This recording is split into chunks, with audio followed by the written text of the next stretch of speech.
how does someone fail at shadow work? Interesting question. I'm not sure like what that really means. How does somebody fail at shadow work? I could think of, if I could reframe it for Yeah. you, what are the pitfalls along the way of shadow work? Because fail is synonymous, at least with the context of this show, with learning. Phil Phails for you. Gotcha. What are the kind of like stumbles or the, the challenges with regard to shadow work for somebody?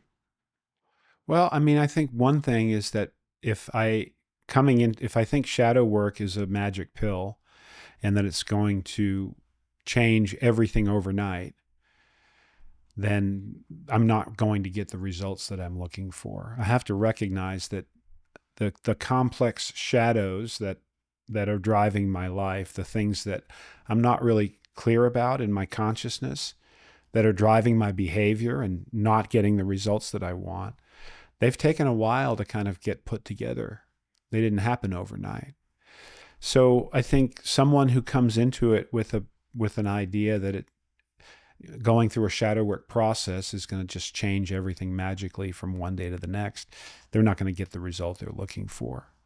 It's a tool set. It's a tool set that can help, but I've got to recognize that it's a journey and I may need to do it over time, and that I'm going to shift slowly but consistently from living a life where what's driving me is driving me to choices that I don't really want, to then showing up the way that I really do want to show up. That makes sense? Yeah, it does. Okay, good. It's not going to be something that happens quickly. I mean, there's aspects of it. There's aspects of it that can stick and shift and have a change, but by and large, it takes time to work with shadow. Yeah. So to come in with an expectation that I'm going to have a gradual shift is a healthy way to approach it, I think. Right. So when I don't do that, that can be failure. Yeah. I think coming in with the idea that, like, hey, you're a shadow work coach or a facilitator, go ahead and fix me. Fix me. Right. But I think that's the case anywhere. Yeah. Like if I go to a yoga studio and I'm like, hey, make my body really good without me doing the work, same thing. So I think that's more obvious. The more obvious one is I've got to come in with a desire, a willing spirit, looking for something to be different in my life. If I don't come in with an idea that there's something that I'd like to be different about how I'm showing up, about how I'm engaging the world, about how or what energy I bring given the difficult circumstances I might have, then I'm not going to get a good result. So I want to have an open, willing spirit. So if I don't have that, if I'm just coming in rigid and fixed and blaming others for what's happening in my life, shadow work's not going to really help me. Yeah. So there'll be a failure there. Open-mindedness, Willing spirit, and not have a victim mindset, some amount of like yeah, responsibility or like agency. Agency is a great term for it. I think it's about recognizing that there's a way I want to show up, and I have some responsibility for that. Yeah. Yeah. And the change happens within them. Exactly. You're gonna be almost like a partner with them but it has to happen inside of them. It has to, you can't, we want a pill in our society. We want a pill to fix everything. And I've found that I've sought out transformational experiences thinking, oh, after this, it's going to be okay. I'm going to be, I will have sought and found everything I need to know. Everything I need to know. Mm-hmm. And maybe what you find out after doing a number of those, which I have, is that, it's not in the blink of an eye experience. It's really the having those experiences over and over, like the Joseph Campbell hero's journey, where you meet people out in the world that change you little by little. Mm-hmm. And that change happens inside, and it's gradual, and it's not like that. Although there can be moments of a shift that have long-lasting implications in a positive way. Yeah. Those transformational experiences are profound. Yeah. Mm-hmm. I've had them in a lot of contexts. The New Warrior Adventure Training is one of them. And the effects of it last to this day. Right. Yep. And that's true for most people that do that training. Yeah. That's true for me.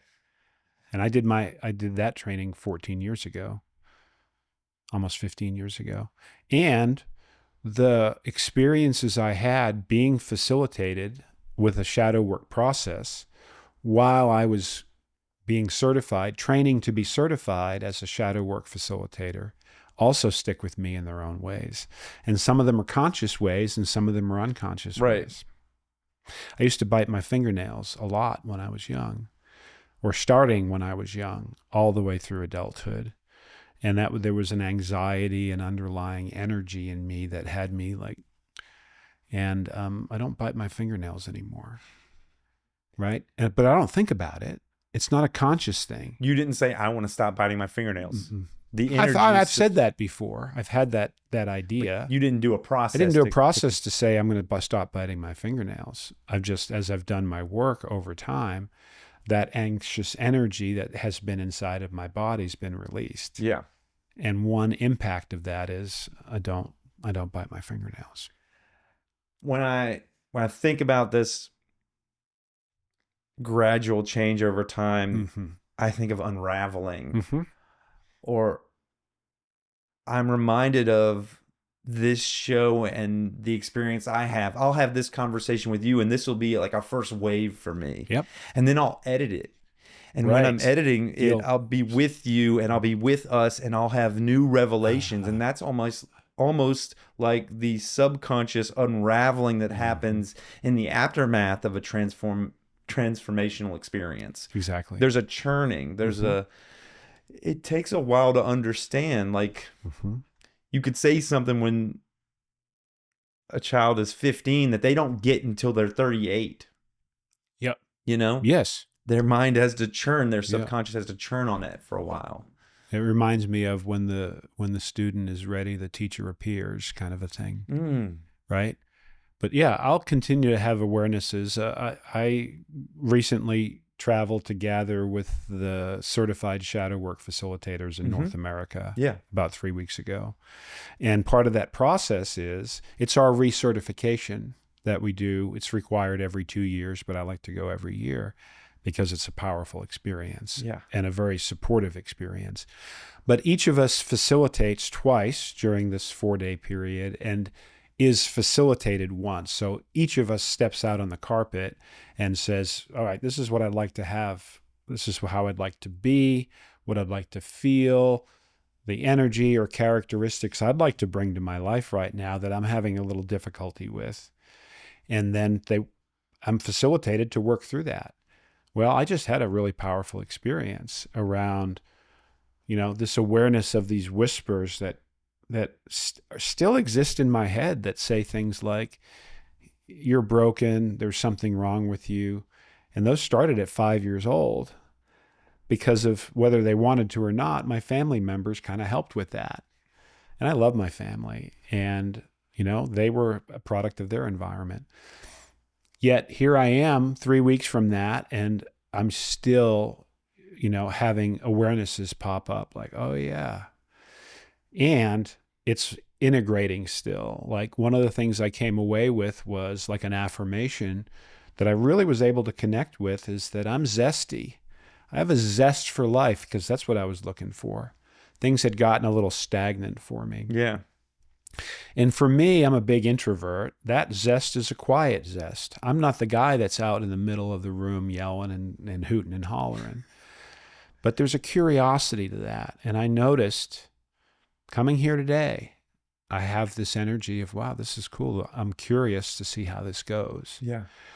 Whereas there was a point in time, like when I was biting my fingernails, the energy that was present was that whisper or that yelling of, you're broken, there's something wrong with you, you better fucking do it right. Is it okay if I swear? Yeah, you can swear. Thank you. Because that's the energy that was present for me. You better do it right, Craig. So I'm total agreement with you about how those things continue to unfold and awarenesses continue to come. Yeah. And shadow work is like that. I think was it Albert Ellis, the relational Never heard of him. behavioral therapy? He's the precursor to cognitive behavioral therapy. He talked about self-limiting, self-defeating beliefs, which I mean, he's not the only person that has discovered those Yep. or talked about them, but these self-limited beliefs, like I'm not good enough, I'm not smart enough, no one loves me, everybody has to be my friend. He had like a list of 16 or 18 of them. Mm-hmm. Yep. And we all have them. Right. And the problem is they're not in the consciousness. I don't get up in the morning and say, I know I want to do this thing or be this way in my life. But I'm really clear that I've got this message going on, this belief in my head. It's not a conscious thing. No. It's a whisper. It's in the Yeah. dark corners. It's in shadow. And it doesn't say it directly. It comes out in doubt. Or it comes out in a Fear. constriction in my body. Yes. A somatic type of communication. Exactly right. And it Yep. holds us back from maybe what our playful, creative, childlike self would like to experience. Exactly. Yeah. So I think all of this discussion was around, how does Phil fail Yeah. at shadow work? And so yeah, that's the ways that I think if anybody could fail, that's it. I look at failing at shadow work is engaging with it and not getting the result that I'm looking for and perceiving that as a failure. Well, that might be the first opportunity to. It's hard to effortlessly effort. Mm-hmm.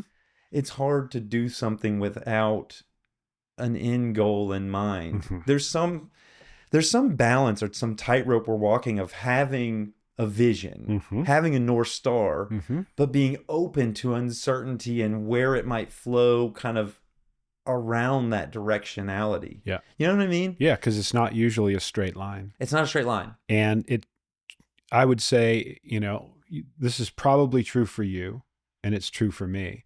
When I have an idea about, wouldn't this be great in my life? And then, I think we're going to do it this way. And so I can get that result or that thing. And it doesn't go that way. However, if I'm open and I'm flexible and I'm curious, then I have much better opportunity to have a good experience getting to that. Yeah. And probably getting to that. Yeah. Even. Might be like the Rolling Stones says, you can't always get what you want. But if you try sometime, you get what you need. You get what you need. Mm-hmm. And being open to different possibilities, open to different positive outcomes. Right. It increases your kind of, I don't know, it increases the positive outcome zone or something. It's like you have much more room for success. Yep. It doesn't have to be this narrow pathway. Which is easier said than done. Easier said than done. Right. Because there's a lot of information out there that, like, if you want to succeed at something, be narrow. Yep. Right? Yes. Be a niche. Have a niche market. Yeah. Yeah. Have an expertise. Mm-hmm. Yeah. Agreed. Fine tune that goal. So there's like almost this, it's the binary, right? Yeah. Of having a lot of focus, having a lot of niche or determination in one specific area versus having this, it's almost left brain, right brain. Uh-huh. That makes sense to me. Where one hand, the right hand is all fine motor skills and the left is the creative and awareness that's vast, expanding, expansive, and constant. And the other one's really fine-tuned. Yeah, and sharp. Yeah.